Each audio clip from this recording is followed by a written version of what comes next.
Chers collègues, en application de l'article 13 de la Constitution, nous entendons ce matin M. Jean-François Delfraissy, candidat proposé par le Président de la République pour le renouvellement de son mandat à la présidence du Comité consultatif national d'éthique, CCNE. Je salue les commissaires qui assistent à cette réunion à distance. J'indique que cette audition fait l'objet d'une captation vidéo retransmise en direct sur le site du Sénat et disponible en vidéo à la demande. Je rappelle que cette nomination ne sera effective qu'en l'absence d'opposition des commissions parlementaires compétentes de l'Assemblée nationale et du Sénat dans les formes prévues par la Constitution. Si l'addition des votes négatifs de chaque commission représentait au moins 3/5 des suffrages exprimés, le Président de la République ne pourrait pas procéder à cette nomination. À l'issue de l'audition, nous procéderons immédiatement au vote pour lequel les délégations ne sont pas autorisées, ainsi qu'au dépouillement de manière simultanée avec l'Assemblée nationale, qui a procédé à cette même audition plus tôt dans la matinée. Monsieur Delfraissy, vous êtes devenu l'une des figures de la gestion de cette crise sanitaire et vous êtes sans doute plus connu, mais ce n'est pas une critique, de nos concitoyens en votre qualité de président du Conseil scientifique que comme président du CCNE, même si le CCNE est une institution majeure que nous connaissons bien. Vous y avez été nommé le 4 janvier 2017 pour un mandat de 2 ans et notre commission vous a entendu à ce titre en décembre 2016 puis en janvier 2019. Alors, je vous laisse la parole pour présenter votre bilan et les perspectives que vous envisagez pour le Conseil pour les prochaines années, avant que nos collègues ne vous adressent leurs questions. Voilà, donc je vous laisse la parole, Monsieur le Président. Merci, Madame la Présidente. Bonjour à tous.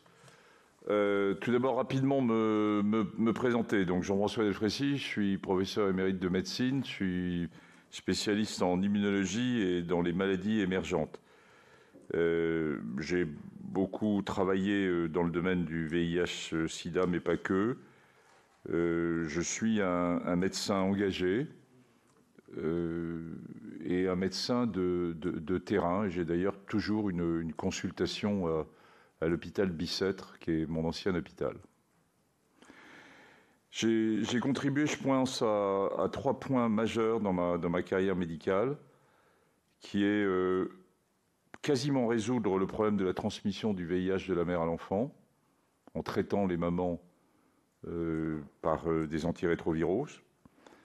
J'ai contribué à l'arrivée et à la définition des trithérapies dans le VIH, puis participé largement à la mise en place des traitements éradicateurs de l'hépatite C. Les autorités françaises m'ont confié 3 grandes missions indépendamment de cet aspect médical et de recherche. La direction de l'ANRS, de l'Agence nationale de recherche sur le sida et les hépatites virales. Puis ensuite, c'est les gouvernements successifs, m'ont nommé délégué interministériel de la lutte contre Ebola. Et enfin, vous l'avez rappelé, Madame la Présidente, m'ont nommé entre guillemets, président du Comité consultatif national d'éthique il y a maintenant 4 ans. Et vous savez que le président, dans le modèle actuel, avant la révision de la loi bioéthique, est nommé pour des périodes de 2 ans renouvelables. Et d'ailleurs, il y aura probablement un changement dans la loi de bioéthique à ce sujet. Alors, au cours de ces 4 ans, il y a eu 2 périodes. La première de 2 ans, de 2017 et 2018 a été la préparation puis la mise en place des États généraux de la bioéthique. C'était la première fois que le CCNE avait cette mission. Je l'ai découverte, à vrai dire, en arrivant. Et il a fallu monter les États généraux de la bioéthique. Comment faire réfléchir avec nos concitoyens sur des grands enjeux de bioéthique, avec des sujets à la fois scientifiques très difficiles, mais aussi des sujets sciences et société, et comment aider à réfléchir et à construire finalement des éléments de pensée, d'intelligence collective, entre, d'une part, la vision, bien sûr, des experts et des sachants, qui est nécessaire, mais aussi la vision citoyenne, avant que soient prises des décisions politiques dans le cadre du vote de la loi. Et c'est ce que j'appelle, et je pense fondamental, y compris après cette crise Covid, dans cette vision de démocratie en santé. Les deux premières années ont été consacrées autour, je dirais, des États généraux et de la révision de la loi et de la mise en place de la loi, d'éclairage, entre guillemets. Je suis venu plusieurs fois devant vous ou devant des commissions ad hoc pour expliquer où nous en étions dans la réflexion du CCNE, et en particulier dans un des avis du CCNE qui était pour éclairer, entre guillemets, donner une sorte de boussole sur dans quelle société voulons-nous vivre dans les années qui viennent, compte tenu des avancées massives dans certains domaines de la science. Et je vous rappelle que la science est fondamentale, mais qu'elle n'est pas suffisante, et que toutes les avancées de la science ne sont pas bonnes à prendre en tant que telles. Alors, ensuite, un des deuxième point qui a été fait pendant cette période est de positionner le CCNE au niveau international, plus qu'il ne l'était. C'est-à-dire qu'il y ait une voix française de la bioéthique française qui soit présente à l'OMS, et je fais partie du comité d'éthique de l'OMS, à l'Europe, et un des membres du CCNE est candidat actuel pour faire partie du comité d'éthique auprès de la Commission de Bruxelles. On s'est exprimé sur ces aspects internationaux, et en particulier, certains d'entre vous se souviennent peut-être qu'au moment des nouvelles commissions de la Commission européenne, il était à un moment donné, quand on y pense, avec la crise actuelle, il était envisagé de supprimer un commissaire à la santé pour le mettre comme commissaire uniquement à l'innovation. Les Big Pharma poussaient beaucoup, évidemment, sur ce sujet. Or, la santé, c'est bien sûr, s'appuie sur l'innovation, mais la santé, c'est bien autre chose aussi que l'innovation. Et nous avons réclamé, dans une tribune au Monde au nom du CCNE, que soit conservé un commissariat à la santé. Et ensuite est arrivé, évidemment, dans la deuxième période, l'arrivée de Covid-19.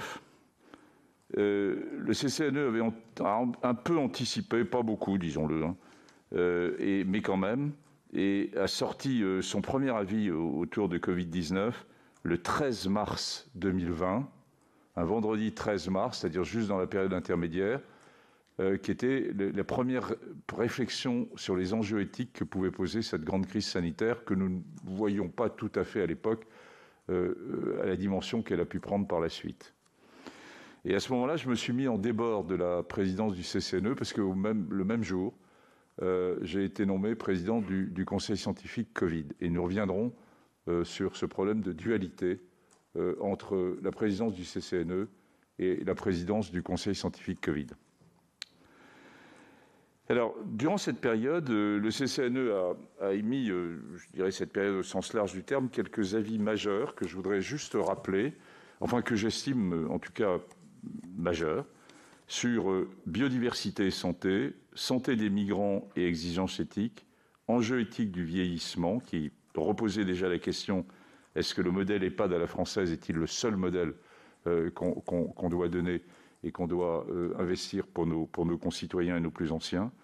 Numérique et santé, quels enjeux éthiques pour quelle régulation? Enjeux éthiques des modifications ciblées du génome à propos des nouvelles techniques de type CRISPR-Cas9, mais pas que.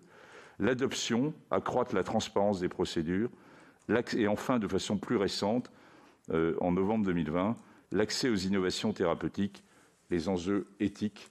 Voilà. Et on a sorti pendant cette période environ 14 avis, plus des avis concernant ou des opinions concernant les enjeux de la crise, mais j'y reviendrai après, et qui vous montrent la vitalité, entre guillemets, de cette instance. Le président n'y est pour rien, je suis vraiment dit ça avec grande modestie. J'ai la chance d'avoir un CCNE qui est une instance, vraiment qui est une particularité un peu à la française, d'intelligence collective et de construction commune, entre à la fois des juristes, des philosophes, des anthropologues, des médecins, des chercheurs, et qui construit. On arrive avec une idée et qui construit une autre idée parce qu'elle se construit sous forme d'intelligence collective. Alors, où va-t-on là maintenant et pourquoi j'ai souhaité renouveler mon mandat encore pour une période de 2 ans? Parce que je souhaiterais accompagner le CCNE vers une vision d'un CCNE 2.0, si je puis m'exprimer comme tel, en étant un tout petit peu provocateur en le disant, parce que fondamentalement, le CCNE ne doit pas trop bouger, c'est bien clair. Il est là avec sa vision de moyen terme, de long terme, sa réflexion sur des enjeux éthiques, et c'est ce qui fait sa force. Et inversement, il doit aussi s'adapter à notre civilisation actuelle, à la vision de nos concitoyens et à la vision de tout ce qui bouge actuellement. Et la loi d'ailleurs de bioéthique, si elle est votée cet été, a envisagé le mouvement, et a envisagé le mouvement sur deux grands aspects. Le premier, c'est comment le CCNE peut-il et doit-il, dans ses nouvelles fonctions, construire le débat bioéthique en continu au niveau national. C'est ce que nous avons fait lors des États généraux, mais le poursuivre et le faire en continu. Et le deuxième aspect, c'est finalement augmenter le périmètre du CCNE dans ces thématiques. Alors, assurer le débat éthique, on a une très belle expérience avec les États généraux, qui était ce qu'elle est. Certains diront qu'elle n'était pas suffisante. C'était la première fois que le CCNE le faisait. Il y a eu plus de 350 réunions en région, environ 300 auditions, un site web, un comité citoyen qui avait été monté autour des États généraux. Donc déjà des tentatives, entre guillemets, je dirais, de s'ouvrir vis-à-vis de la société civile et des territoires. Et c'est quelque chose auquel je tiens beaucoup, car en arrivant au CCNE, c'est à la fois une très belle instance, un peu parisienne, disons, pas suffisamment ouverte sur l'ensemble de nos territoires, et un peu, je dirais, club d'intello parisien. Ce qui est fondamental pour construire la réflexion, et il faut surtout lui garder cette force qui fait d'ailleurs aussi son autonomie et son indépendance.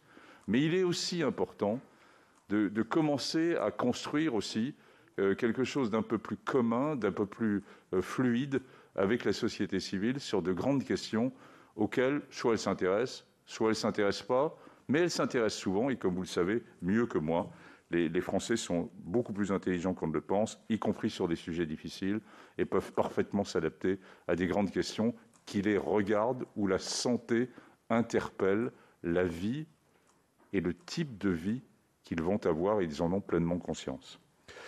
Alors pour ça, on s'appuie déjà beaucoup sur un réseau qui existe, qui sont les ERER, qui sont donc ces structures de réflexion éthique au niveau des régions, qui ont elles-mêmes leur réseau au niveau des régions, donc on construit, et qui se sont regroupés avec un regroupement de l'ensemble de ces ERER, avec un bureau qui s'appelle la CNERER. Donc on a un CCNE un peu central, national, qui s'appuie pour la construction du débat public, pour la construction d'un certain nombre de retours de la part des citoyens sur un certain nombre de ces sujets difficiles, avec le réseau des ERER. Et nous avons déjà commencé à construire ça de façon très, très forte. On l'avait fait au moment des États généraux, on l'a refait, et vous verrez dans les 48 heures sortir une opinion du CCNE sur trois opinions à propos de problèmes portés par les vaccins, autour de à la fois l'obligation vaccinale, le pass sanitaire, ou que faire vis-à-vis de nos anciens qui n'ont pas souhaité se faire vacciner dans les EHPAD. Et vous verrez que cette construction de cette opinion du CCNE s'est faite en collaboration avec la CNERER et avec un retour des avis qui ont été donnés en région.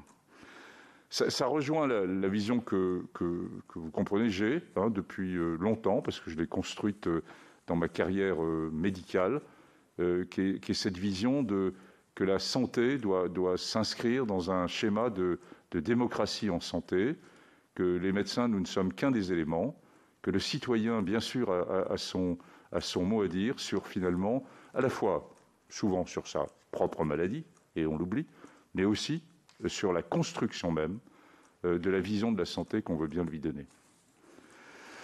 Alors, le second point à construire, je dirais, pour les 2 années qui viennent, c'est l'augmentation du périmètre du CCNE qui est prévu dans la loi, et en particulier sur des sujets de type environnement et santé. Pas que numérique et santé, mais environnement et santé. Alors, nous avions déjà émis un avis sur ce sujet, et il y a également l'enjeu du numérique. Alors là, je voudrais m'arrêter 2 minutes pour vous faire part de mes points d'interrogation et les partager avec vous. Notre ancien Premier ministre, Édouard Philippe, a confié au CCNE, dans une lettre de mission de juillet 2019, l'idée de construire un comité pilote du numérique, c'est-à-dire non pas seulement du numérique en santé, mais du numérique en général, en disant que c'était une nouvelle vision scientifique ou en tout cas une nouvelle évolution, que les enjeux éthiques, évidemment, étaient là, et a souhaité s'appuyer sur l'expérience un peu du CCNE, qui a maintenant de nombreuses années derrière lui, pour aider à construire ce comité pilote. Alors c'est ce qu'on a fait. Le comité pilote tourne depuis maintenant 14 mois à peu près, environ, et on commence à avoir une idée des enjeux. On l'a mis à côté de nous, sous l'égide du CCNE, dans les mêmes locaux, avec la même administration, d'ailleurs sans un moyen sans financement tellement supplémentaire, mais enfin on l'a fait. On se pose maintenant la question de où va-t-on ? Comment on atterrit à partir de cette expérience de ce comité pilote du numérique ?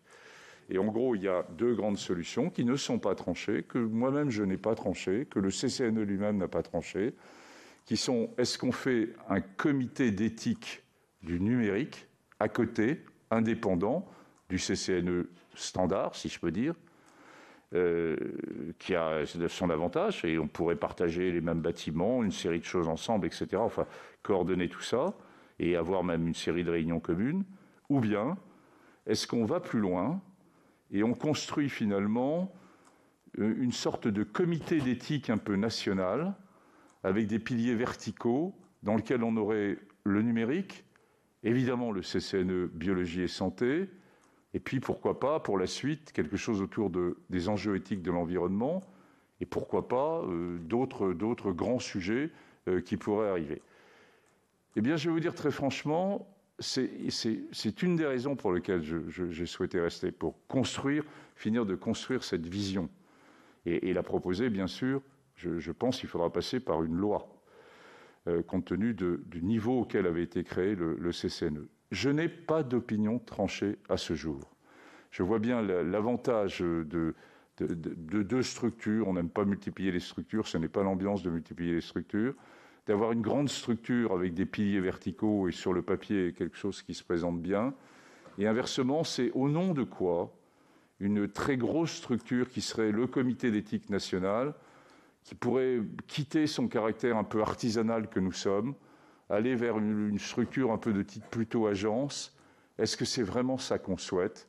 Je n'en suis pas non plus totalement persuadé. Donc vous voyez, c'est une des raisons pour lesquelles j'ai vraiment sollicité de rester 2 ans pour finir de construire et pouvoir ensuite, ça va nous engager. Le numérique est un élément fondamental, ça va nous engager pour la suite et c'est un des éléments qui m'apparaît important. Enfin, bien sûr, le CCNE a comme objectif de poursuivre ce qu'on a déjà beaucoup démarré avec la vision au niveau international, comme je vous l'ai rappelé, et en particulier aussi sur cet aspect numérique qui est en friche, où il n'y a pas de comité d'éthique du numérique dans la majorité, pour ne pas dire dans la totalité des pays, alors que vous savez que le modèle CCNE a été pris en modèle par beaucoup de pays, et qu'il va même plus loin. Le Japon envisage de construire une loi de bioéthique avec des états généraux de la bioéthique suite à l'expérience qu'on leur a présentée. Donc il y a une vraie, je dirais, possibilité de vision française, d'apport français. L'éthique, logiquement, devrait, sur certaines questions, être partagée. On devrait avoir probablement sur quelques grandes réponses éthiques communes, de plus en plus communes au niveau européen. Ce n'est pas le cas, vous le savez, sur certains sujets. Il y a des sujets sur lesquels on a avancé ensemble, d'autres sujets où on peut mieux faire. C'est, à mon avis, aussi un enjeu fondamental pour la place de la France, qui a porté la notion même de réflexion éthique depuis très longtemps, et qui doit se situer entre cette vision très à l'anglo-saxonne et cette vision très à Asie du Sud-Est, hors Japon, qui est un pays à part, mais où il y a encore de grands questionnements éthiques sur un certain nombre de pays, et où notre vision, je dois dire, doit être encore plus appuyée qu'elle ne l'est. Alors, on va essayer de profiter du fait que la France va être présidente de la Commission européenne, enfin de l'Europe pendant la période des 6 premiers mois de 2022, pour mettre à l'agenda, entre autres, il y aura un agenda très riche porté par les Français, pour mettre aussi cette question éthique au cœur du débat, et pourquoi pas d'ailleurs aussi des conséquences, et peut-être on pourra, je l'espère à ce moment-là, commencer à regarder un peu derrière nous par rapport à la crise Covid. Alors juste pour terminer, le CCNE, pendant cette période du Covid, je me suis mis donc en débord du CCNE, de la présidence du CCNE, dès le 13 mars jusqu'au mois de juillet. Je vous rappelle que j'avais demandé à quitter la présidence du Conseil scientifique, et d'ailleurs l'arrêt du Conseil scientifique Covid, en juillet. Et que c'est le Sénat et l'Assemblée nationale qui avaient souhaité que se poursuive le Conseil scientifique. Vous avez d'ailleurs peut-être finalement bien fait. J'avais souhaité donc pouvoir me libérer pour reprendre la direction du CCNE. Alors je l'ai reprise à partir du juillet parce que le CCNE était en renouvellement. C'est un processus très compliqué on se croirait quasiment dans Courteline, dans les méthodes entre guillemets pour le renouvellement qui doivent tenir compte de toute une série de choses. Ça dure 6 mois, c'est très long. Et je ne pouvais pas laisser le CCNE, je dirais, sans un patron à bord, entre guillemets, même si ma vice-présidente avait parfaitement géré les choses autour de la crise Covid. Et donc, c'est dans ces conditions que j'ai été amené à reprendre la direction du CCNE pour le renouvellement qui a eu lieu finalement début janvier. Alors, le CCNE, durant toute cette période, a sorti 7 avis, entre guillemets, ou opinions autour de la crise et des enjeux éthiques posés par la crise Covid.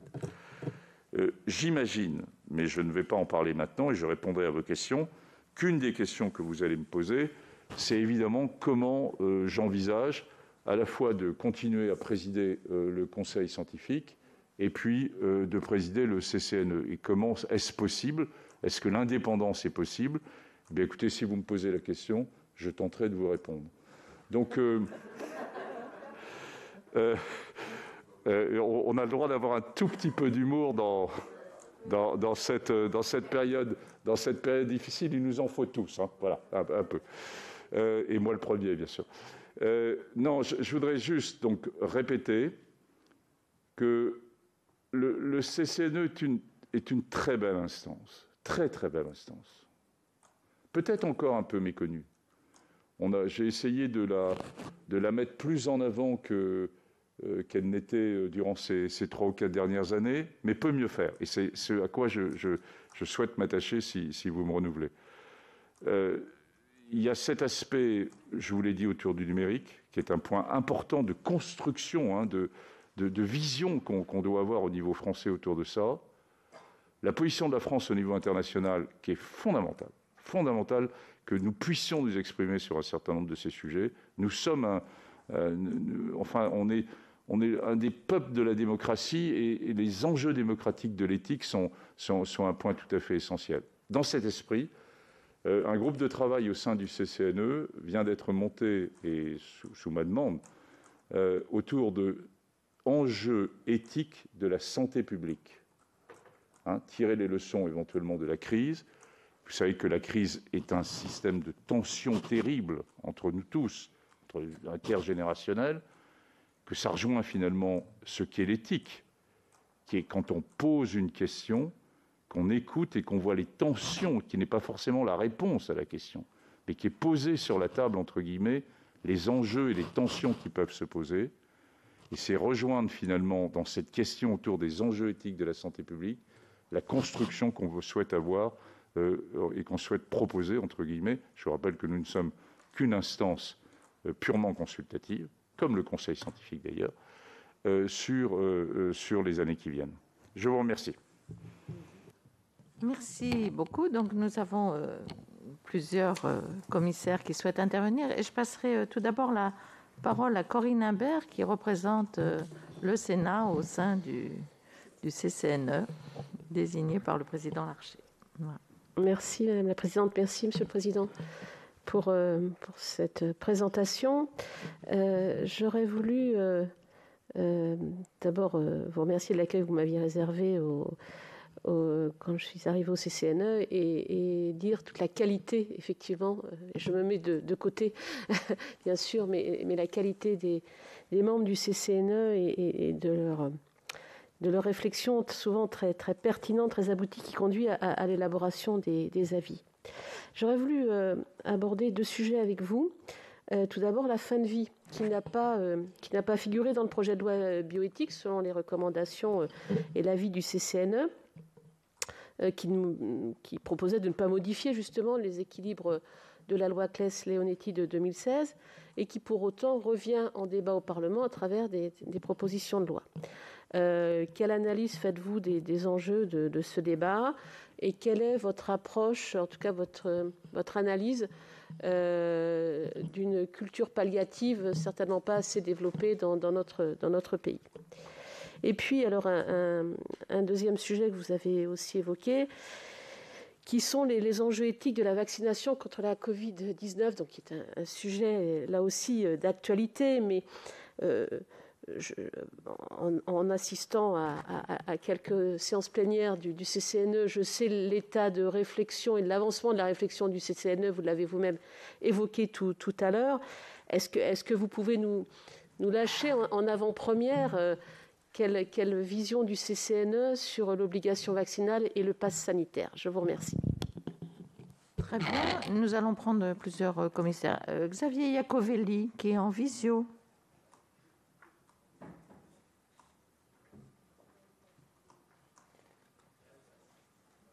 Non? Bon, écoutez, Bernard Jomier, on verra si on peut retrouver Xavier Iacovelli. Merci Madame la Présidente. Je voulais compléter, enfin peut-être préciser la question de Corinne Imbert sur la fin de vie. J'ai la même interrogation, mais est-ce que le CCNE, est-ce que vous avez une réflexion sur, comme le débat reprend, on a étudié une proposition de loi au Sénat il y a peu de temps, il y en a une autre qui va être étudiée le 8 avril à l'Assemblée nationale.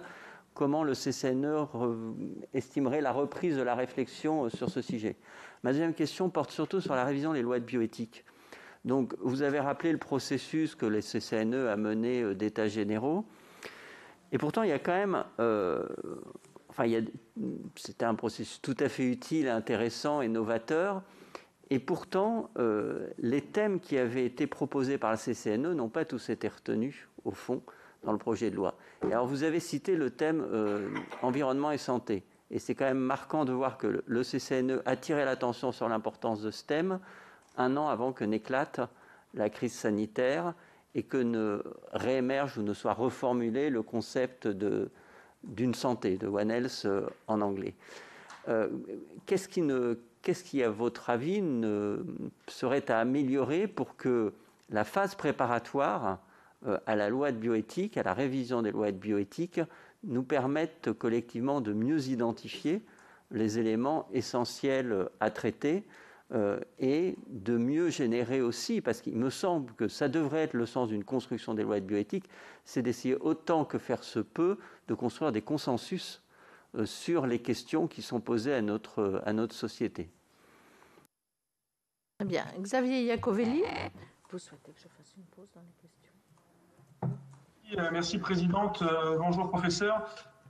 Moi j'avais 2 questions, mais regroupées en une, notamment sur la question du projet de loi bioéthique qui comprenait des dispositions fortes, et je pense notamment à la question de l'ouverture de l'assistance médicale à la procréation à toutes les femmes, conformément aux engagements du Président de la République. Le comité consultatif national d'éthique avait à cet égard rendu un avis favorable à l'ouverture de l'AMP à toutes les femmes, considérant que cette ouverture à des personnes sans stérilité pathologique peut se concevoir pour pallier à une souffrance induite par une fécondité résultant d'orientation personnelle. Et on a vu que cette question, et c'est parfaitement légitime, a provoqué un vif débat au sein de notre Assemblée. Ce fut également le cas pour le 11 mars dernier sur la question de la fin de vie, où là, la Commission avait donné un avis plus nuancé que sur l'AMP. Donc ma question est la suivante. Comment est-ce qu'on peut rendre plus lisible, plus accessible les avis du CCNE afin que l'ensemble des Français puissent en prendre à la fois connaissance et s'en saisir pleinement? Et le CCNE, vous l'avez rappelé tout à l'heure, à plusieurs reprises, a souhaité animer des consultations citoyennes sur un certain nombre de sujets. Je pense notamment aux évolutions de dons de gamètes et qui animent du coup des conférences de citoyens. C'était le cas aussi sur la fin de vie. Est-ce que vous souhaitez poursuivre ces chantiers et comment, selon vous, on pourrait associer davantage les Français à vos travaux? Merci. Je vous laisse répondre, Monsieur le Président. On fera une autre série de questions.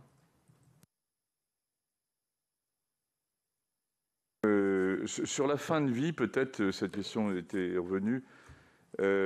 Alors, je vous rappelle que dans notre compréhension du CCNE, ce thème ne faisait pas partie de la révision de la loi de bioéthique. Nous avions souhaité néanmoins, compte tenu que c'était un questionnement de nos concitoyens, que nous, pour la première fois, je vous rappelle, on était là en janvier 2018, nous avions souhaité que, puisque nous lancions un débat, de ne pas passer à côté de ce débat-là, même si, entre guillemets, nous savions qu'il ne serait probablement pas inscrit dans le cadre de la loi de bioéthique, de façon quasi un peu institutionnelle. Donc c'est ce qui a été fait. Donc parmi les différents grands thèmes des États généraux de la bioéthique, et qui a été repris à la fois dans le compte-rendu par le CCNE des différentes ce qui avait été évoqué dans le cadre de ces États généraux, puis de notre avis d'éclairage, entre guillemets, sur l'enjeu de la loi de bioéthique, ce thème a été fixé en tant que tel. Alors, notre position à l'époque était de dire que la loi Claes-Leonetti était insuffisamment connue, insuffisamment appliquée, à la fois par les professionnels de santé et insuffisamment connue des familles.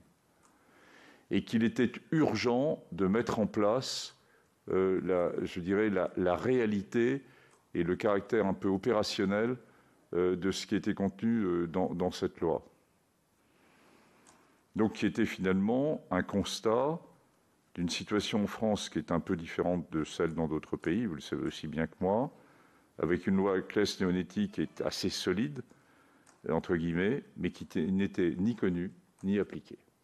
Et ça a été la position du CCNE, je dirais, sur l'année, finalement, quand on l'a écrit, entre guillemets, en octobre 2018. Alors, nous ne sommes pas revenus sur le sujet depuis. Il y a eu d'autres sujets, entre guillemets, on y est revenu, mais de façon très indirecte, sur le groupe, en tout cas, autour des questionnements autour des EHPAD et de Covid, mais et de la notion du tri, mais ce n'est pas fondamentalement la question, évidemment, que vous me posez.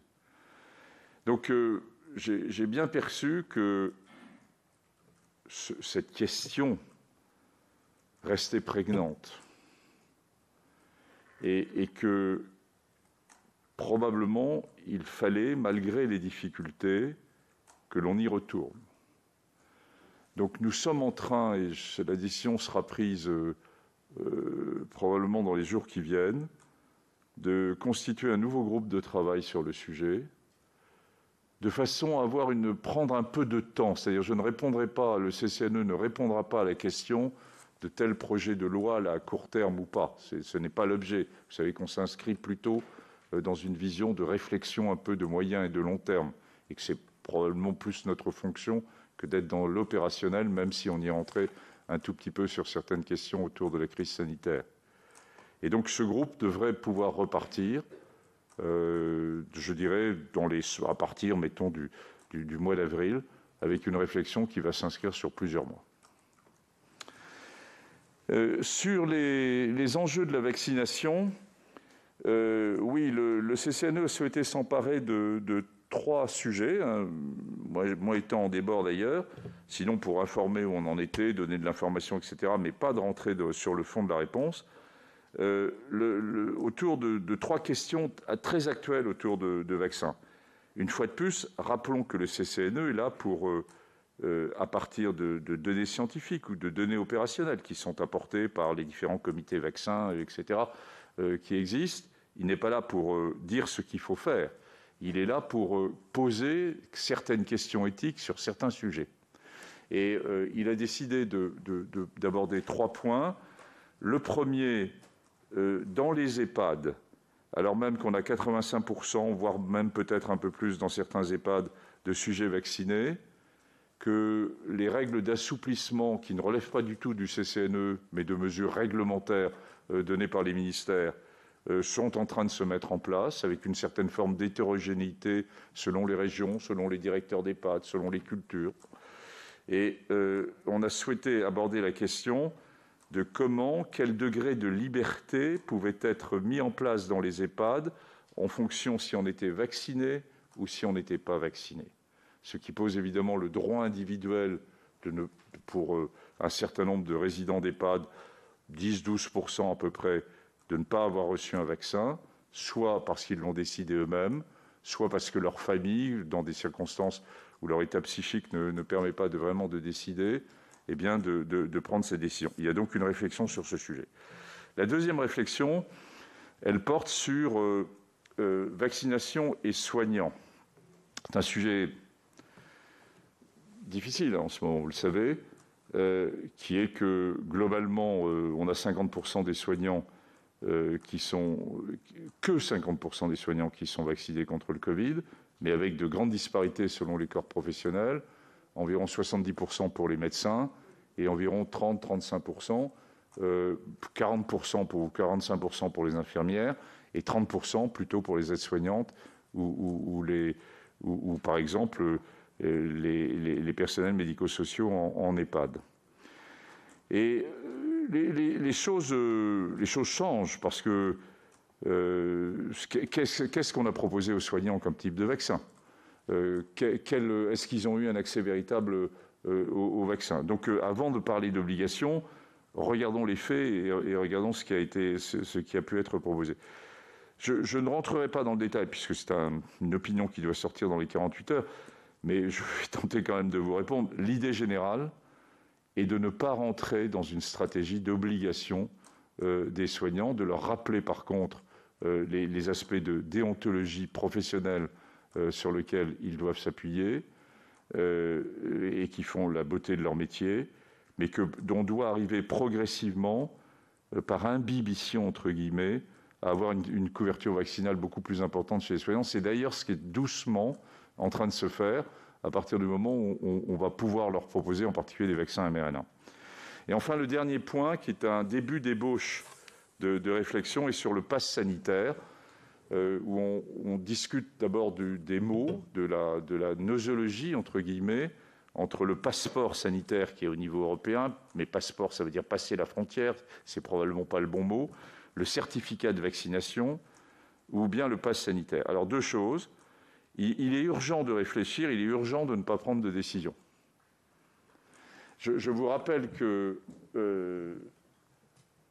on sait depuis très peu de temps, et encore avec des données qui sont solides, mais pas très solides, que le vaccin protège contre la transmission. On ne le savait pas. On savait que les vaccins protégeaient contre la survenue de formes graves, mais on ne savait pas s'ils protégeaient contre la transmission. D'où d'ailleurs les recommandations qui continuent, quand on est vacciné, de se protéger, de protéger les autres. Mais les données israéliennes et les données anglaises suggèrent qu'il y a une protection de la transmission d'environ 60%. Donc à l'intérieur du pass sanitaire pourrait être la notion « j'ai reçu un vaccin ou je n'ai pas reçu de vaccin », j'ai été infecté par le Covid ou je n'ai pas été infecté et donc il me reste des anticorps éventuellement protecteurs, et j'ai fait un test 48 heures avant qui me permet de dire que je ne transmets pas, entre guillemets, au moment où je vais dans tel ou tel endroit. Alors, donc, on voit bien que ça dépasse uniquement la vision vaccinale et que ça pose ensuite des questions d'un point de vue éthique, entre guillemets, de responsabilité individuelle, mais aussi de liberté, entre guillemets, de choisir tel ou tel type de situation. Ça pose aussi des questions autour finalement de faire attention à une série éventuellement de bouleversements qui pourraient être donnés par l'outil qui serait utilisé pour ça, qui sera un outil numérique qui pourrait être simplifié, certes, mais qui touche finalement à un certain nombre de données individuelles qui ne sont pas si simples que ça. Et puis, à l'inverse, et à titre personnel, je ressens que cette question, elle est éminemment sur la table. Et que nos concitoyens vont attendre ça, je dirais, pour éventuellement trouver des éléments de sortie de crise, et en particulier pour les plus jeunes. Problème, pour l'instant, qui a été vacciné, et avec raison, ce sont les plus anciens. Donc si on monte quelque chose autour du pass sanitaire, on pourrait avoir un pass sanitaire pour les plus anciens, qui sont les personnes vaccinées, et de nouveau une population jeune qui n'aurait pas eu accès au vaccin. Donc est-il éthique, entre guillemets, de proposer un pass sanitaire pour une population qui n'a pas eu jusqu'à maintenant accès au vaccin, hein. Donc voilà les premiers éléments de réflexion. Alors, ensuite, sur les autres questions, environnement et santé, oui, c'est un sujet évidemment qui est à mes yeux très fort, et la vision de One Health, on l'avait déjà abordé.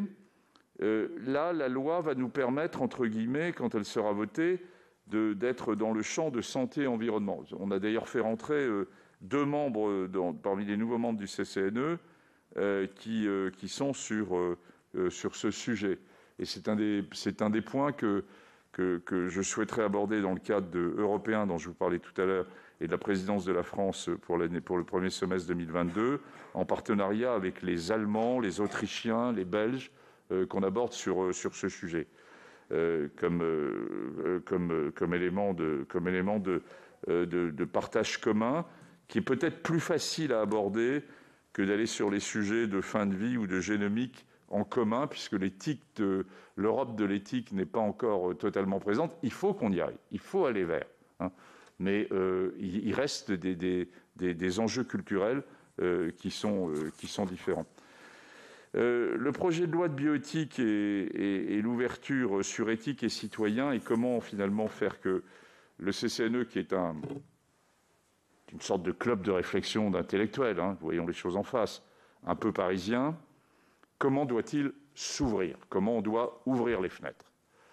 Eh bien ça, je l'avais exprimé dès que j'ai pris la tête du CCNE, et on commence à y arriver, je vous l'ai indiqué. Les États généraux ont été une bonne occasion de le faire. Et là, le partenariat avec les ERR et la CNERER s'est mis en place. Une série, ils participent, les représentations de ces espaces éthiques régionaux participent aux séances du CCNE, participent à des groupes de travail, et ensuite font discuter un certain nombre de sujets dans un certain nombre de points de province. Ça débute, c'est encore peu visible, mais c'est en train de se mettre en place. Il y a une prise de position à la suite d'une recommandation du CCNE sur les enjeux éthiques de la crise dès le 13 mars 2020 sur la place des espaces éthiques régionaux pour aider l'ensemble des équipes dans les EHPAD ou dans les services de réanimation. Et on va repartir, dès que la loi nous en donnera la possibilité, avec j'espère quelques moyens, car pour tout ça il faut quand même un minimum de moyens, repartir sur un débat général sur un cycle de 3 ou 4 ans qui permet 2 choses, parce que c'est une des questions qui est souvent posée. Est-ce qu'il faut rester avec le modèle de la loi de bioéthique tous les 5 ans, ou est-ce que la science avance trop vite et qu'il faudrait quelque chose au fil de l'eau, hein, et c'est une des questions que vous posez souvent. Moi, je crois qu'il faut les 2. Hein. La loi de bioéthique, elle a le mérite tous les 5 ans, ou la date que vous choisirez, de fixer les choses, et d'être avec un temps donné de réflexion où tout le monde se met autour de la table et on a un temps donné pour créer la réflexion. Et puis, par ailleurs, il y a des sujets qui vont très au fil de l'eau et qu'on permettra d'aborder avec les ERR et la CNERER. Très bien. Donc, nous allons poursuivre avec quatre sénateurs. Olivier Henno. Merci Madame la Présidente. Merci Monsieur le Président de mettre toujours le débat au bon niveau avec une certaine décontraction qui rend nos débats assez plaisants. Je ne reviens pas sur la question de la fin de vie, mais j'avais moi-même été assez marqué par une expression qui avait été la vôtre.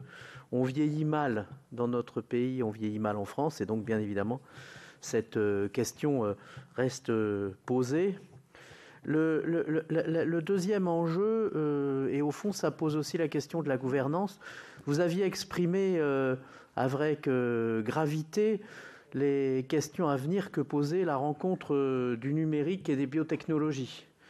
Et donc à partir de là, du point de vue de la gouvernance, il me semble, puisque vous avez posé cette question, qu'on a un début de réponse, mais je pense aussi que cette question de biotechnologie, et vous aviez évoqué les thérapies contre le cancer à des coûts exorbitants aux États-Unis et des gens qui vendaient leurs biens immobiliers pour pouvoir soigner leurs enfants. Et donc la question de l'accès aux innovations thérapeutiques est avec gravité, je pense, une question qui se pose à l'avenir dans le monde entier, et en Europe et en France. Et sur la bioéthique, vous avez évoqué l'enjeu européen, mais je suis toujours assez surpris que sur ces enjeux-là, on n'arrive pas à avancer un peu plus en matière de coopération internationale même.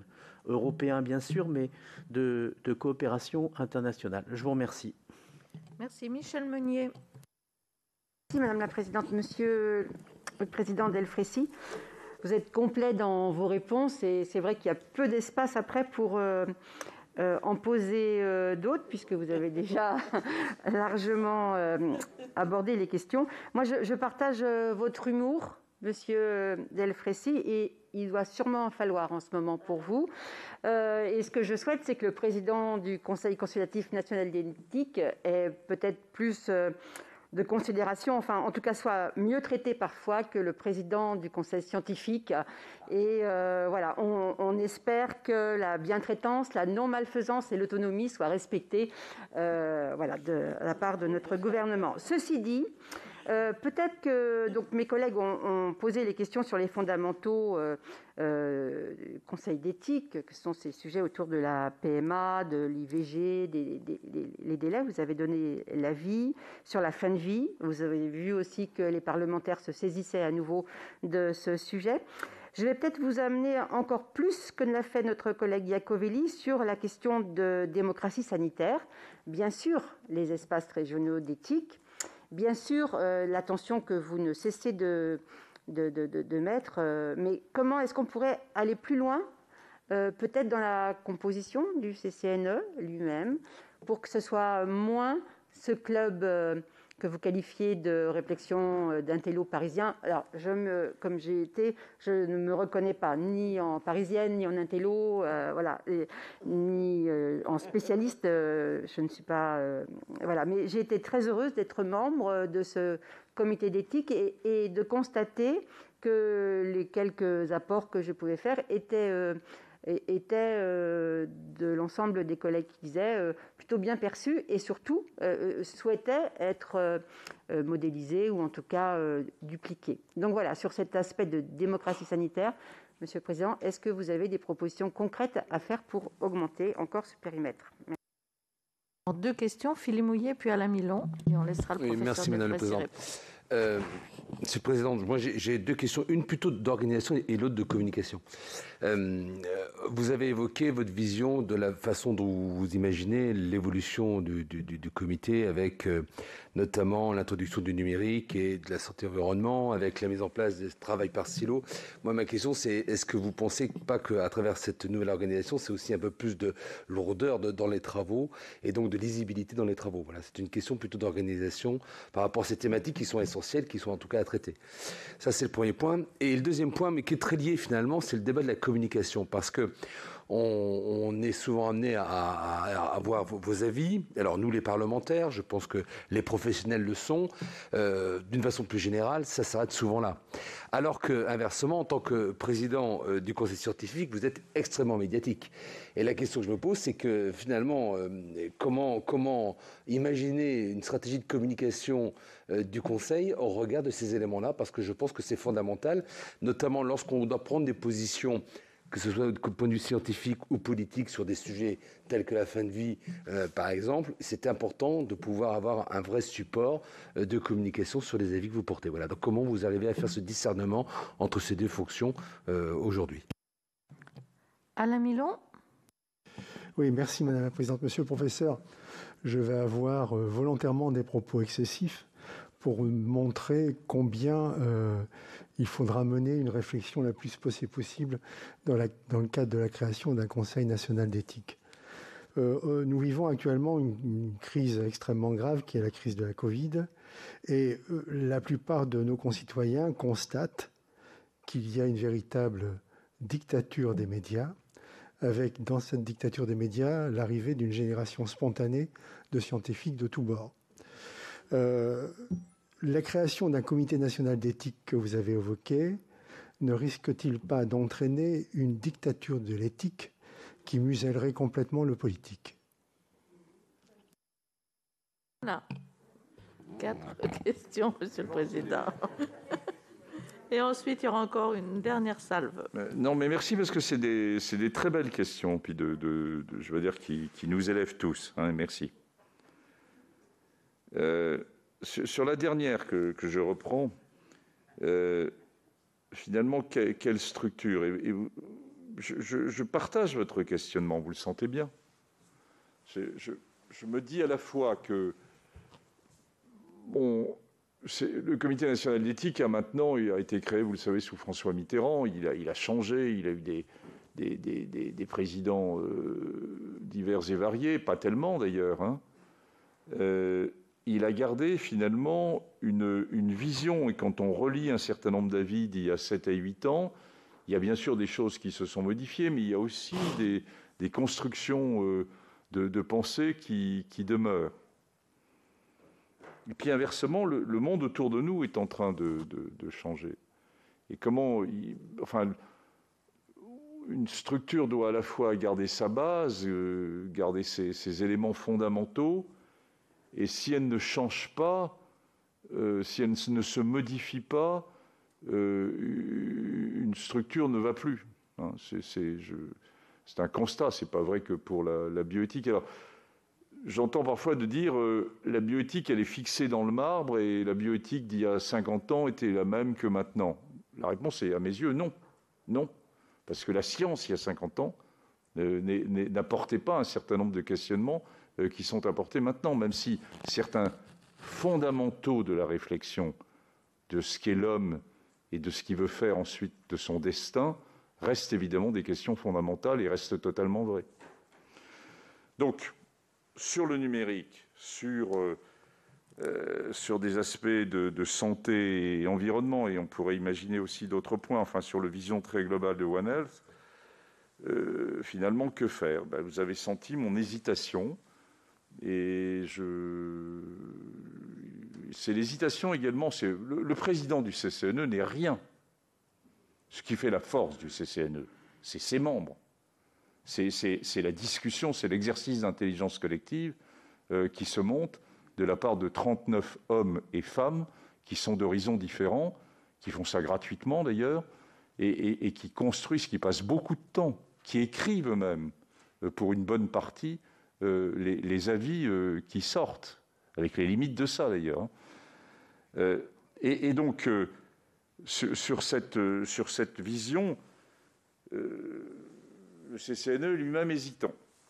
Je ne souhaiterais pas, en effet, que se monte un gros machin à la française, comme on sait admirablement les faire, de type un peu trop administratif, et qui soit en plus une certaine forme de caution pour un gouvernement de dire « voilà, j'ai mon agence de l'éthique ». Et on a vu la limite des agences. Donc, il faut faire très attention. Nous tenons, et pour les deux d'entre vous qui êtes présents dans la salle et qui avez appartenu ou appartenez actuellement au CCNE, vous savez que c'est quelque chose qui revient en permanence, cette notion d'indépendance.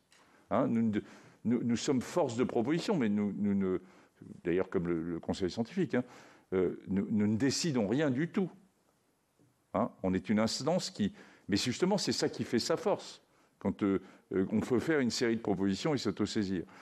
Donc, je ne souhaiterais pas, en effet, qu'on passe à une trop grosse structure de type agence. Donc, voilà, nous sommes dans la réflexion. Il faudra qu'on en reparle. J'ai voulu vous en parler comme un des enjeux. C'est vraiment une des raisons pour lesquelles j'ai envie de poursuivre pour ces 2 ans, pour mettre, au bout de ces 2 ans, qu'on soit dans la bonne direction pour la suite, pour nos plus jeunes. Parce que le numérique est aussi un élément fondamental. Il y a d'autres questions autour dans l'environnement qui sont fondamentales aussi. Et qu'on mette tout ça dans la bonne direction et avec la capacité de quelque chose qui est capable de ramasser un certain nombre de points. Comment améliorer encore la démocratie sanitaire? Bon, je pourrais y rester. Là, c'est vraiment, vous le savez, moi, quelque chose qui est essentiel à mes yeux, hein, de construction, c'est dans mes gènes, si je peux dire, ou en tout cas, le VIH est rentré dans mes gènes. Donc la construction avec les citoyens, avec les malades eux-mêmes, avec les associations de patients, est quelque chose de fondamental. Bon. Après, tout en disant ça, chacun son rôle. L'expertise, ça existe. La réflexion éthique, elle existe. Hein. Et puis, elle peut être modulée, construite. Quand vous avez un certain nombre de citoyens qui vous disent « Je ne comprends rien à votre avis. Je ne comprends rien. Qu'est-ce que vous avez voulu dire avec telle phrase ?» C'est vrai que la construction, elle est faite, dans une certaine mesure, par une vision plutôt intellectuelle. Donc il y a un juste équilibre à trouver, qui est très difficile. Et nous avons des discussions au sein du CCNE, certains voulant s'ouvrir beaucoup, d'autres disant « attention, attention ». Et de trouver l'équilibre entre respecter, entre guillemets, une construction, une fois de plus, d'intelligence collective d'un groupe ad hoc et de s'appuyer sur cette vision aussi des citoyens. Je pense que c'est faisable. En tout cas, moi, j'en ai fait un enjeu vraiment pour compléter. Il est déjà bien démarré avec les horaires et ça permet d'aller sillonner, d'aller faire une série de réunions sur des thèmes, mais très pointus. Hein. Moi, je disais tout à l'heure à l'Assemblée nationale que j'ai démarré le premier débat sur les états généraux de la bioéthique à Brest, un 6 janvier 2018, par un temps de chien, comme il peut faire à Brest, le soir, une salle pleine dans la mairie, mais une grande salle pleine. Mais il y a d'autres endroits où il ne fait pas beau. Hein. Bon. Je suis du Cantal, il fait souvent pas beau dans le Cantal. Bon. Sur les nouveaux aspects de la génomique et CRISPR-Cas9. La salle pleine, 250 personnes, on n'était pas au temps du Covid. Je me suis dit, mais on va se planter là. Superbe. Je suis sorti de là, j'étais remonté comme une pendule en me disant, c'est pas possible, nos concitoyens, comme d'habitude, sont beaucoup plus intelligents qu'on ne le pense et posent les bonnes questions, se situent bien là où ils sont. Alors, ce n'était pas représentatif de quoi que ce soit. C'était une salle pleine dans la mairie de Brest. Mais quand vous avez une série de débats, on en a fait plus de 350, bon, vous commencez, si vous voulez, à partir de là, à avoir, à partir de votre vision de réflexion intellectuelle, une plus grande discussion par rapport à ce que pensent les citoyens. Mais je ne vais pas vous apprendre ça, c'est votre job. Mais ce n'était pas le nôtre jusqu'à maintenant. Sur l'évolution du comité, sur la lourdeur des travaux, non, je pense qu'avec quelques moyens supplémentaires, il en faudra. On peut mener ça. Mais ce n'est pas non plus des moyens considérables. C'est quelques postes et un peu de fric de fonctionnement. Il faudra à ce moment-là qu'on nous les donne. Mais je pense que c'est parfaitement faisable. Le débat de la communication, oui, c'est un point essentiel. De toute façon, on va sortir à la fois dans... Vous en avez bien la perception, hein, de ce qui manque fondamentalement dans la situation actuelle, c'est la confiance. C'est la confiance. Et ça m'attriste, parce que c'était une partie de mon rôle, mais c'est extrêmement difficile. La confiance de nos citoyens vis-à-vis de leur politique, vis-à-vis de leurs décideurs, vis-à-vis de des scientifiques eux-mêmes, un afflux inconsidéré de scientifiques ou de pseudo-scientifiques sans régulation. Je l'avais cité dans d'autres, ici dans cette salle à l'occasion d'une autre audition. J'ai porté la question devant le CSA sur un certain nombre de choses qui n'étaient pas bien en septembre et qui ne sont toujours pas très bien là maintenant. Vous avez remarqué vous-même que dans ma fonction de président du conseil scientifique, je n'ai pas pris la parole depuis 6 semaines parce que j'estimais que voilà, il y a un moment donné où il faut s'auto-protéger, se dire mais où est finalement l'important ? L'important c'est de penser, c'est d'écrire, c'est de pouvoir donner un certain nombre, comme au CCNE d'ailleurs, et pas de subir une certaine forme de pression de certains médias ou de certains politiques. Il faut se sortir de là, se sortir vers le haut, donc travailler. Et c'est ce qui a été fait là jusqu'à maintenant. Donc on ne sortira pas indemne de tout ça, et il y aura, dans le cadre de santé publique et enjeux éthiques de la santé publique, c'est un des sujets qu'abordera sûrement le CCNE, pas seul, probablement s'appuyant avec d'autres instances, sur ces enjeux éthiques, avec une sorte de fusée à 3 étages, une réponse immédiate, comme je vous l'ai indiqué, autour des positions immédiates, le vaccin, passe, etc., des choses sur lesquelles il donne une opinion qui va prendre plusieurs mois sur les enjeux de la crise sanitaire, les premières leçons qui peuvent être retirées, etc., puis une vision plus globale autour d'enjeux éthiques de la santé publique et qui prend le temps d'eux, parce que c'est un des questions du CCNE, c'est comment de temps en temps répondre à l'urgence, mais globalement, ce n'est pas son rôle. Ce rôle est d'avoir une pensée plus dans la durée. Merci. Et nous allons terminer la dernière série de questions. Laurence Cohen, ensuite Catherine Procaccia, Florence Tassarade. Il y a beaucoup de choses qui ont été dites et je vous remercie, Monsieur le Président. Je pense que vraiment, effectivement, il y a une difficulté à la fois à renforcer le CCNE et en même temps, moi je partage complètement ne pas en faire une machine lourde comme on a pu le voir et nous on l'analyse au niveau du Sénat, notamment au niveau des agences. C'est toute la complexité. Mais ça pose les questions que vous avez posées. Moi, je trouve, porte quand même, j'aimerais avoir un peu plus de précision sur votre conception de, comment dirais-je, d'éclairer en fait les savoirs, mais pour une appropriation beaucoup plus collective. Parce que vous avez raison, vous l'avez dit, même si j'ai entendu que vous avez organisé un certain nombre de débats. En fait, les débats qui peuvent avoir lieu au sein de votre instance ne sont pas partagés par l'ensemble des gens, du public, des citoyens et des citoyennes.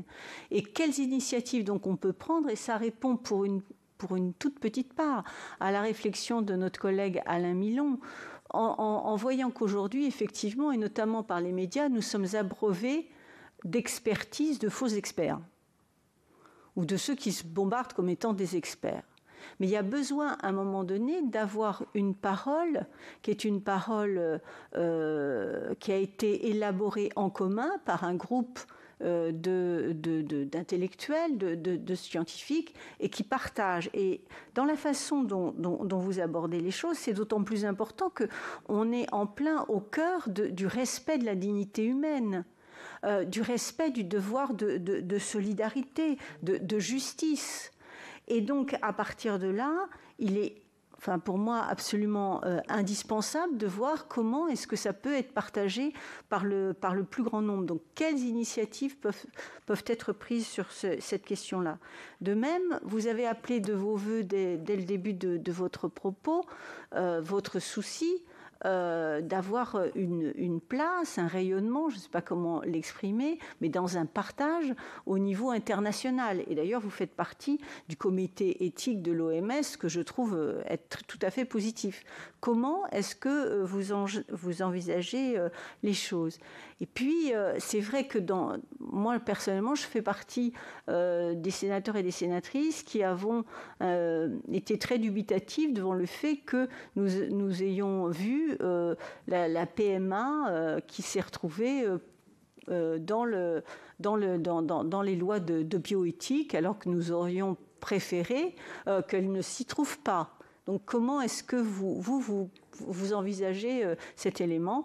Et enfin, toute petite dernière question pour garder notre humour partagé.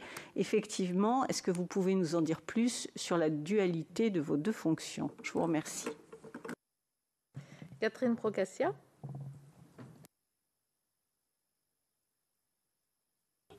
Excusez-moi, il y a eu tellement de visioconférences que je ne sais plus comment utiliser le micro.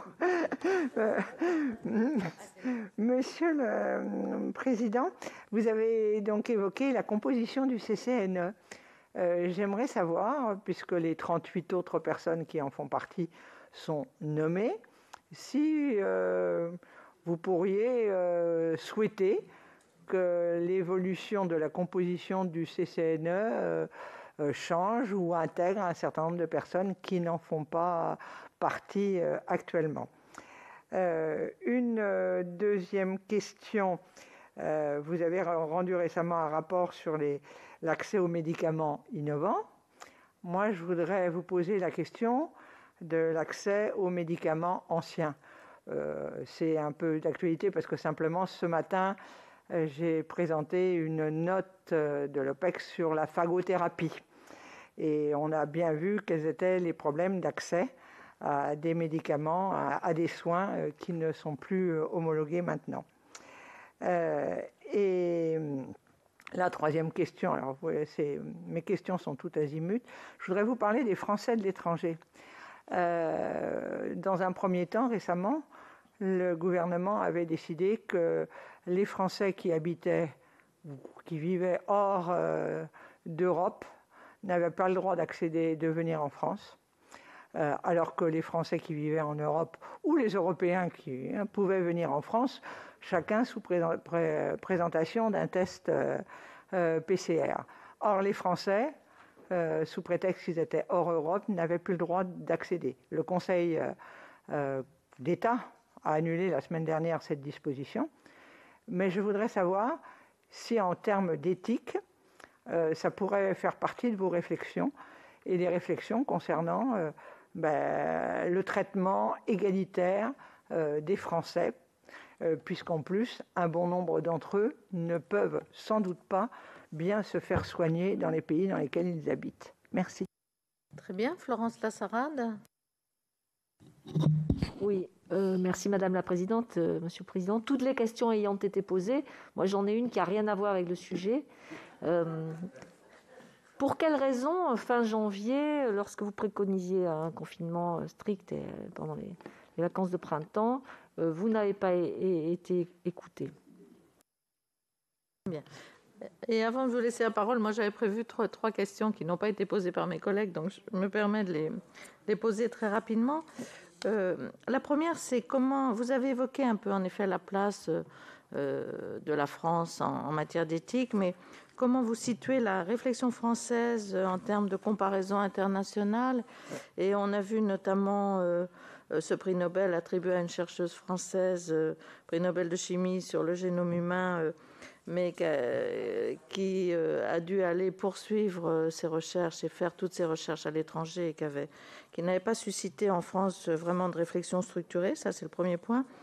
La deuxième question, c'est sur la crise sanitaire. Nos collègues députés ont adopté une proposition intitulée « Éthique de l'urgence » qui prévoit une intervention plus systématique du CCNE sur les mesures prises en cas de crise. Pensez-vous qu'un tel dispositif, qu'un tel texte soit utile, à mesure où il me semble que le CCNE pouvait saisir, et c'est déjà saisi d'ailleurs à plusieurs reprises, de questions qui semblaient importantes. Et la troisième question, c'est aussi lié à la crise sanitaire. Nous sommes tous sollicités et nous avons tous connu des cas tout à fait spécifiques et douloureux de familles, de résidents d'EHPAD, de personnes hospitalisées qui n'ont pu voir leurs parents en toute fin de vie et qui demandent une forme de droit opposable à la visite, je ne sais pas comment on l'appelle, de leurs proches. Donc comment vous envisagez cette question et comment on peut répondre à cette demande forte qui peut paraître en effet une question de bon sens et d'humanité et de par les directeurs d'EHPAD ou par les hospitaliers. Mais comment vous voyez, est-ce qu'il faut vraiment légiférer sur ce sujet ou est-ce qu'on peut trouver d'autres solutions? Voilà, Monsieur le Président. Peut-être d'abord sur tout ce qui était autour de fonctionnement du CCNE, composition du CCNE. Donc je vous rappelle, j'avais envoyé au bureau un livret d'accueil que vous pourrez avoir, je ne sais pas si vous l'ont distribué, que nous avons distribué aux nouveaux entrants du CCNE là, au mois de janvier, qui refaisait le point finalement sur le mode de fonctionnement, comment nous travaillons. Donc 39 membres, il y a à peu près une égalité hommes-femmes. Il y a une hétérogénéité, hein, c'est multidisciplinaire, je vous l'ai déjà indiqué. Il y a environ à peu près 50% de jeunes retraités et 50% d'actifs. Il y a une section technique qui est présidée par un président de la section technique qui fait le job, je dirais, de ramasser un peu l'ensemble des demandes. Et je vous rappelle que finalement, cette notion d'indépendance, entre guillemets, puisqu'il y a une nomination par les ministères, par différents organismes de recherche, elle tient à la fois à la personnalité des gens, hein, et ceux qui sont le savent, ou qui sont passés au CCNE le savent. Elle tient aussi au fait qu'on peut s'autosaisir des sujets. Et que quand on s'autosaisit d'un sujet, évidemment, on est maître de ce sujet. Hein. Mais il est important aussi qu'il y ait des saisines, à la fois des organismes de recherche et du gouvernement si c'est nécessaire, et qu'on ait une saisine aussi qui peut remonter, et c'est ça qu'on a mis en place, de la part de comités d'éthique de provinces et des régions, et à partir des horaires sur un certain nombre de sujets. Donc, faut-il modifier la composition? Alors, il y a une discussion de faire rentrer des citoyens dans le comité national d'éthique. Alors, moi, je suis à la fois pour, mais en quantité limitée. Pour, parce qu'une fois de plus, ça permet d'avoir un petit nombre et qui puisse, après, probablement, un départ difficile, hein, parce que c'est une assemblée quand même où le niveau de discussion est relativement élevé. Et ils vont donc être perdus un peu au départ. Hein. Mais il faut pouvoir les accompagner, les former. Enfin, c'est des choses qu'on avait fait avec le comité citoyen. Et après, ils vont pouvoir, quand ils vont commencer plus timidement à poser des questions, ils vont une fois de plus dire aux membres, et puis ensuite ils seront plus tout timides et ils vont le faire, et c'est pour ça que je suis très pour, ils vont nous interpeller en disant, mais une fois de plus, votre texte, là c'est bien, je vous vois discuter, etc., mais moi je ne le comprends pas bien. Et finalement, pour qui sont faits les textes du CCNE? C'est une vraie question aussi que nous avons en permanence. Elles sont pour quel public? Et elles sont probablement pour un mélange de publics. Elles sont à la fois pour les scientifiques, pour un certain nombre d'instances de réflexion un peu politique ou comme la vôtre. Et puis, à mes yeux, elles doivent progressivement entrer vers une vision de partage citoyen. Mais voilà, ça va prendre un peu de temps. C'est la direction que j'ai souhaité donner au CCNE depuis maintenant 4 ans. Nous sommes dedans, et ça va se faire, mais ça prend un peu de temps. Donc, faut-il ensuite aller modifier complètement? Non. Je pense que ce qui est beaucoup plus important, c'est que nous ayons la présence de citoyens issus des RR, par exemple, mais pas que, qui soient dans les groupes de travail, c'est-à-dire qui participent à l'élaboration de l'avis. Hein, et les avis se construisent au sein d'un groupe de travail qui démarre dès le début, et on l'a vu par exemple on vient de le tester là sur consentement, on vient de le tester sur certains points des avis sur les vaccins, où on a eu cette vision-là dès le départ, et où donc c'est pas seulement d'être au plénier du CCNE, mais c'est d'être dans les groupes de travail qui permettent de construire les avis. Bon, sur les aspects de coopération internationale, je ne vais pas plus loin, on l'a beaucoup développé.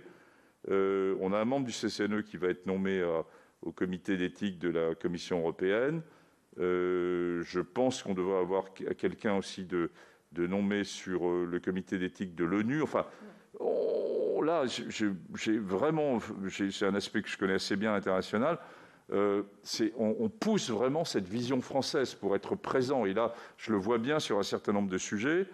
Il n'y a pas une grande réunion sans qu'ils nous demandent, qu'il y ait un des membres qui puisse s'exprimer, qui puisse porter là où nous en sommes, etc. Et les débats, par exemple, sur les enjeux éthiques aussi de la crise, on les a eus en particulier avec l'OMS ou avec un certain nombre d'instances. Donc je pense que voilà, on peut toujours mieux faire, mais on est vraiment dedans. Alors, sur les aspects de dualité de la fonction, de mes deux fonctions, c'est une vraie question. Je n'ai pas totalement la réponse. Je me la suis posée aussi. Mais si, j'ai tranché, puisque je viens vers vous et je passe devant vous. Ma vision est la suivante. Fondamentalement, c'est le CCNE qui est ma vision, pour toutes les raisons que je vous ai indiquées.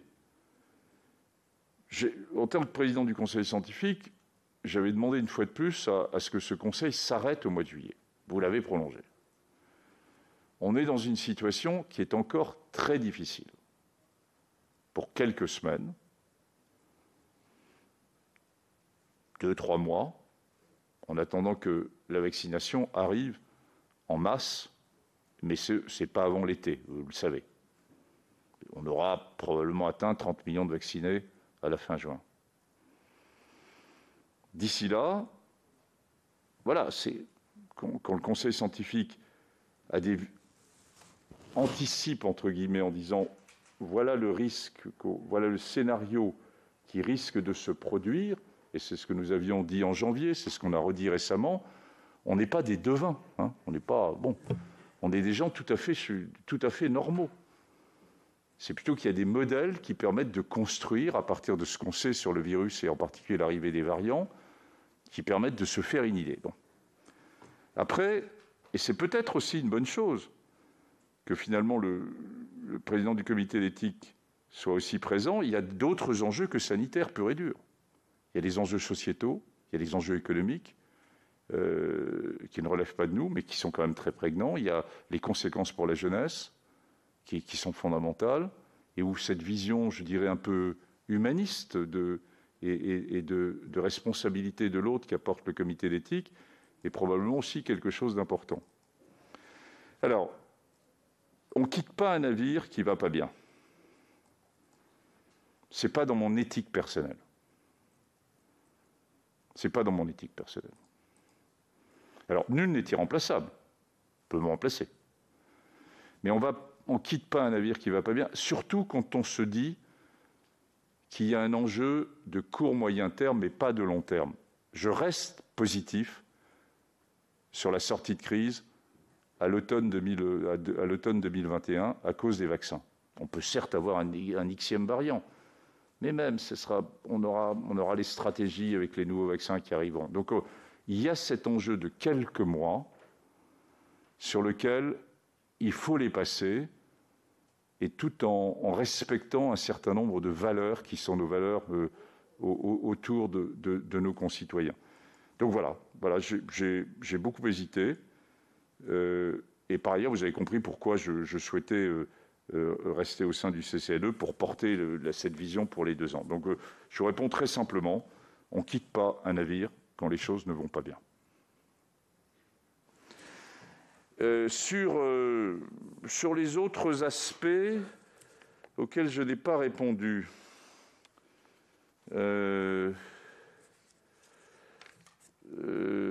sur les 3 questions que vous m'avez posées, Madame la Présidente, la recherche française. Alors là, on redémarre à zéro, puis vous me laissez 2 heures et je vous ferai le point sur la recherche française. Non, mais ce pays, ces gouvernements successifs n'ont toujours pas compris ce que c'était d'investir dans la recherche. C'est extraordinairement nul. C'est fondamental. Personne n'a encore... et je ne parle pas de... Parce qu'évidemment, chacun a tendance à tirer, quand on est du milieu de la recherche et et du milieu médical, on peut dire il tire la couverture à soi ou pour ses plus jeunes, etc. Non, pas du tout. Moi, j'ai une vision de grand-père là-dessus. Mais la France n'est pas à la hauteur de ses ambitions. J'ai été à la hauteur des ambitions sur la recherche sur le VIH parce que ça a été une fenêtre de tir. La France était en 2e en capacité de production scientifique. Mais sinon, on est toujours en 5e, 6e. On est en train de déraper là en 7e ou 8e position. Donc on ne peut pas tout d'un coup, parce qu'il y a la crise, se retrouver en 1re ou 2e position. Ça ne le fait pas. Et on le voit bien que ça ne le fait pas. Donc Mme Charpentier, elle est partie. Elle adore la France. Elle est partie parce qu'elle a plus de moyens ailleurs. Et elle avait plus de possibilités ailleurs. Et il y a une série de... Sur l'éthique de l'urgence, écoutez, moi je reprends ce qu'a fait le CCNE. Il y a les enjeux éthiques le 13 mars, le renforcement des mesures de protection et les limites dans les EHPAD le 4 avril, les dispositions funéraires la mi-avril, les enjeux éthiques du déconfinement à la mi-mai, les enjeux éthiques de la prise en charge de l'accès aux soins, c'est-à-dire sur la tension du tri en novembre, et les enjeux éthiques de la vaccination en décembre. Il y a eu quand même une série de positions dont certains textes sont et une fois de plus, j'étais en débat. Mais il y a eu des prises. Il y a eu 6 ou 7 textes du CCNE numérique sur les enjeux numériques. Donc, il me semble, peut-être pas suffisamment visible dans ce contexte un peu fou qu'on vient de vivre sur les médias. Je vous l'accorde, mais c'était présent. Voilà. Et enfin, sur les EHPAD, écoutez, je l'ai déjà dit publiquement, y compris, je crois, dans cette salle. Moi, un de mes regrets en tant que médecin, et à la fois CCNE et conseil scientifique, c'est une gestion insuffisamment humaine et adaptée de la situation dans les EHPAD pendant la première vague. Voilà, si j'ai un regret, c'est vraiment celui-là.